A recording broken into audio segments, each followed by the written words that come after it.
meteorologist Riley Hale for your first alert. You're watching News 12 live at 5. Continues. After an icy weekend, things are trending warmer throughout the week, but don't put on your shorts and flip-flops quite yet. We'll have more on this weather roller coaster coming up.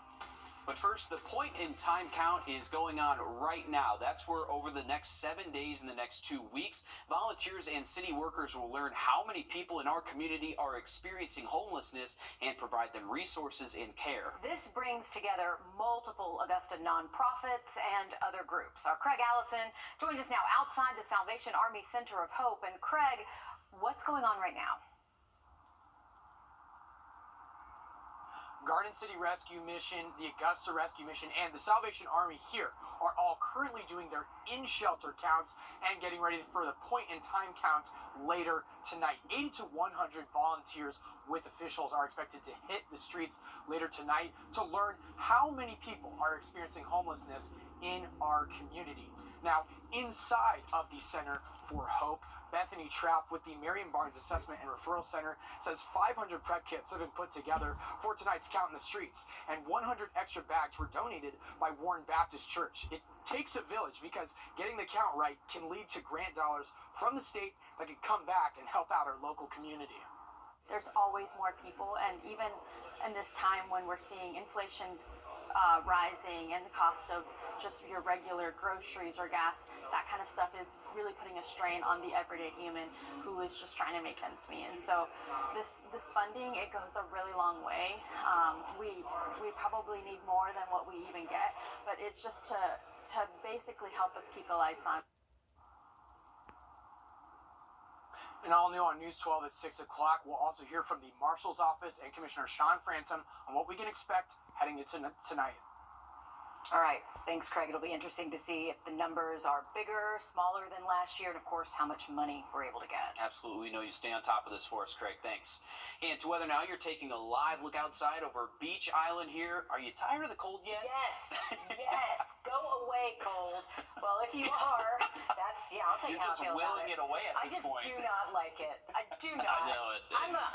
I'm a Southern girl. Yeah, but here's the thing. We're going to get to that point where it gets to be the summer. We're going to be complaining about that because it's going to be 115 degrees. I will not. I'd rather Have be I cold ever than warm. complained about it being too hot? No.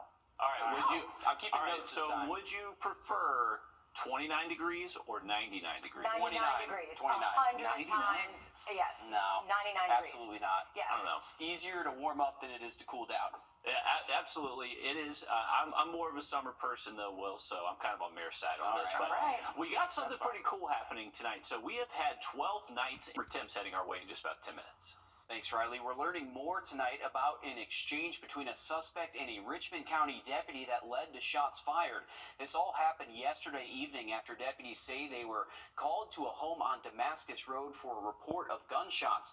When they got there, deputies say they saw 31-year-old Quandre Davis shoot a gun. They say he ran away as deputies tried to approach him. According to the incident report, Davis pointed an unknown object at Deputy Diana Santiago. The report says she fired her weapon at him once but missed.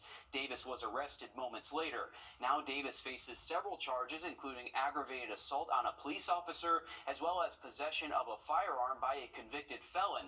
Deputy Santiago is on administrative leave as that investigation continues. An important note here, it is standard practice for an officer to go on that administrative leave after they fire their service weapon.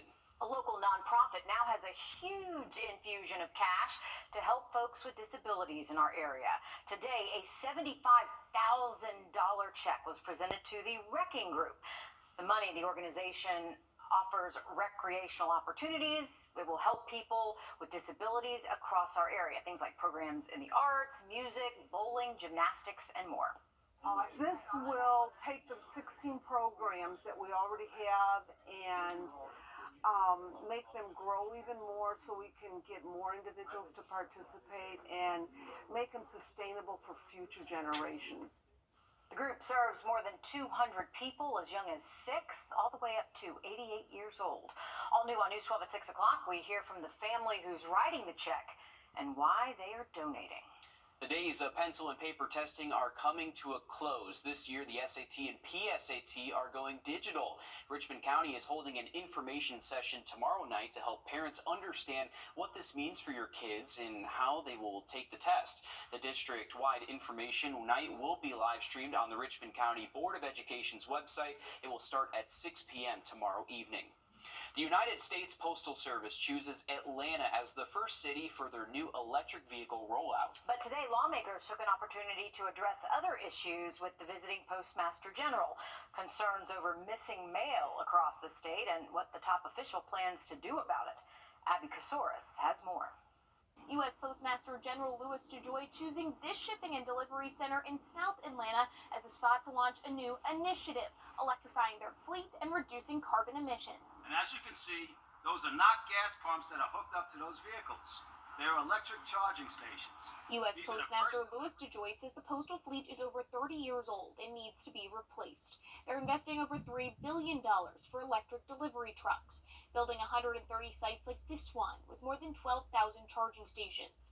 DeJoy says in the next 20 years, all of their delivery trucks will look like this. We are announcing that our goal by 2030 is to reduce our carbon emissions for Scope 1 and Scope 2 by 40%. This announcement in Atlanta comes 2 weeks after a deadline set by 13 Georgia lawmakers inquiring about lost, stolen, and late mail, asking questions like how many complaints have they received from Georgians and what are they doing to decrease mail theft. We deliver 450 million pieces of mail a day. 98% of the American public gets their mail and packages on time and completely.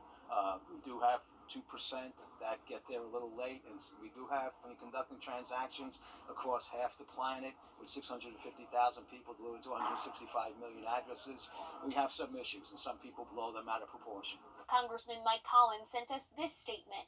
We are still waiting for answers to legitimate questions about operations breakdowns impacting communities across the state. The lack of a response is unacceptable. The taxpayers they serve deserve better. Weeks after his deadline for a response to his letter, Collins says he will be considering what the next steps will look like. In Atlanta, I'm Abby Kasoris. Advanced voting starts today in the special election for the Georgia House of Representatives District 125 seat. Now, this is only available at the Uchee Creek Library in Grovetown. You can go Monday through Friday from 8 a.m. to 5 p.m. Advanced voting ends February 9th. The actual election is coming up on the 13th. If you can't go during the week, there is Saturday voting this weekend and next weekend. That's from 9 to 5. As a reminder, this is not a countywide election. Tomorrow, you can meet the candidates during a forum at Grovetown High School. That's starting tomorrow night at 7 in the auditorium. At least 4 of the 5 candidates will be in attendance. Georgia's Air National Guard is getting a hold of some of the most advanced planes in the world. We'll show you how coming up next. Riley? And for the rest of the week, we're just going to gradually see each day get a little bit warmer for us and should see highs close to 70 by the middle of the week, while that full forecast just after the break. Time and temp. Look at the 7-day forecast. You can see a lot of rain in store over the next several days, so it's not going to be a little bit drier for us until we get to late this weekend and early next week. All right, thanks, Riley. New tactical airlifters are heading to the Georgia Air National Guard. They were officially handed over by Lockheed Martin today during a ceremony in Marietta. Rebecca Scram was at the ceremony and has more on what this means for the Peach State. Representing Lockheed Martin, Mr. McLean presents the ceremonial key to Major General Carden. Lockheed Martin employees hand over the ceremonial key, and then it's time for the reveal. This is the C-130J-30, better known as the Super Hercules. Lockheed Martin employees have built this aircraft for others in the nation, but now, for the first time, they've built it for their own state's National Guard. This is its official delivery to the 165th Airlift Wing based in Savannah. This is the first of 8 airplanes that will go to the Georgia Air National Guard. The other 7 airplanes are in various phases of manufacturing. You can see the sense of pride and the quality that's happening right here in this facility. They're just as proud of this plane as we are, as the men and women that are going to fly it are. The Super Hercules is 15 feet longer than its predecessor, so it can handle more cargo, and it has improved avionics, the most modern airlifter in the military's inventory. But I would not be surprised to see that that airplane in service in defense of freedom at any given moment.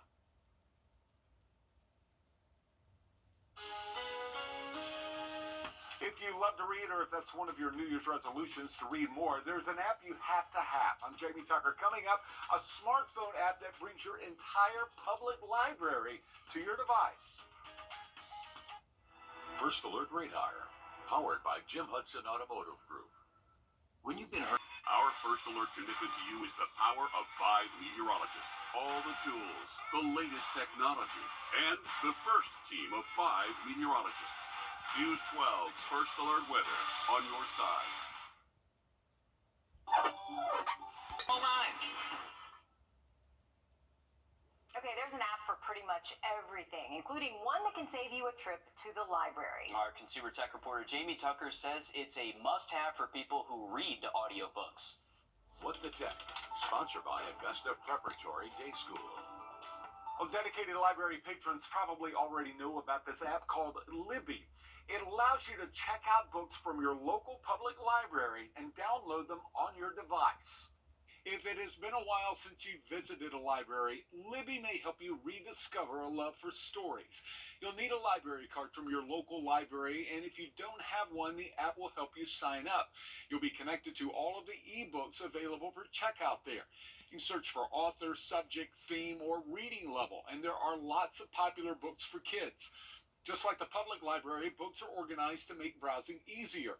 My library shows over 53,000 available titles. Thousands of others, recent releases mostly, have a wait list that can be weeks or months long. Checking out a book through Libby is a tap on the screen, and just like checking out a hardback in person, you have 2 weeks, but it can be renewed for another 2 weeks. You read the book in the Libby app, but many titles are also available to read on a Kindle, and there are thousands of audiobooks too. Once that book is due, the title is returned to the library automatically. There are no late fees. Libby is one of those apps I think, I can't believe this thing is free. I'm Jamie Tucker, and Libby is the app of the day. Libby is available for iPhones, iPads, and Androids. You can also check out books on its website, libbyapp.com. If you're looking for a new job this year, the Richmond County School System might have you covered. Tomorrow, there'll be a transportation job fair for anyone interested in becoming a bus driver or mechanic. It'll be at the Transportation Department on Mike Paget Highway from 10 to 2. For bus drivers, there is no experience required. The school system provides CDL training for bus driver candidates.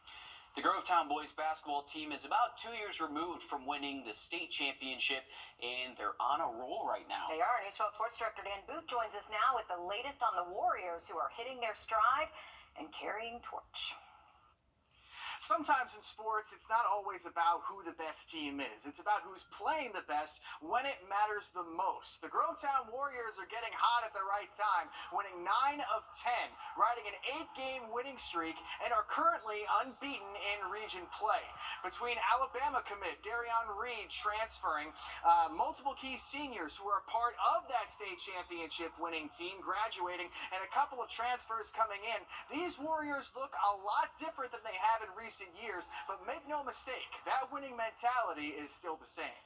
You don't win the big prizes in November and December. You kind of round yourself into form in January, February, and get ready for that push. And so I think the guys are buying into that. We still got a ways to go, but you know, every year as a coach, you want to see progression, and we see progression this year. Grovetown will continue region play tomorrow against Evans on the road. To help build excitement for the upcoming baseball season, the Atlanta Braves are hosting 2024 Braves Fest. This Saturday at 10 a.m., fans of all ages have the chance to enjoy a day full of events at Truist Park and the Battery. Everything from player signings to instructional clinics to live music and even a kids' home run derby. Braves Fest is a free event, but you will need a ticket to be able to get into that ballpark. All right, thanks for those updates, Dan. For tomorrow, it is going to be a little bit warmer if you're south of Augusta. Highs back in the 60s for places like Sylvania, Swainsboro, Allendale, hanging on to the 50s, though, here in town. That'll leave that 7-day just after the break. The winter sale is going on. Get your new ride from Gerald Jones today. Click to buy, click to sell, click to trade at clickaroo.com. being the Augusta guy means that you're getting myself and my staff, which was raised on the same values that fellow Augustans were raised on. All of us grew up here. If you are hiring somebody from out of town, they may not be as connected as us. I guarantee you that we are going to work extremely hard for you. You're getting somebody who's going to shoot you straight and tell you the pros and cons of your case, and also take the case as far as it needs to go to get what people deserve. All right, welcome back. A beautiful look over Clarksville Lake. You can see our anemometer there on the right part of the screen, not spinning whatsoever. So very calm winds out across the lake and a beautiful view there. Temperatures right now, low 50s, will fall down into the 40s over the next couple of hours. Heading out this evening, no need for the rain jacket. Temps will actually feel a good bit warmer than what they've been the past couple of nights. Staying above freezing, we'll most likely see our lows stay in the upper 30s heading towards daybreak tomorrow morning. Here's a look ahead to tomorrow morning. Remember, there is going to be the chance for rain for the first part of our Tuesday. So heading out to that morning commute, may want to have the rain gear with you and be prepared for maybe a couple extra minutes on that morning drive.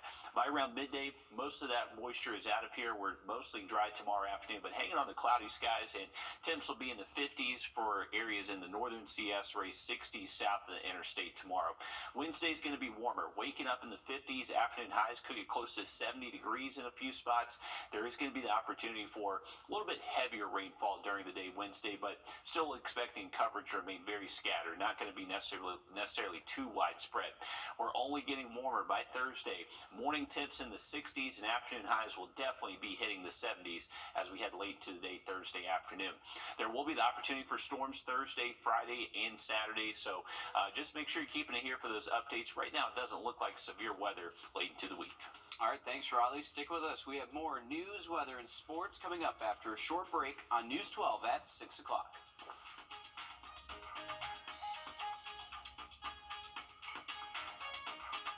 The Emmy-nominated Late Show with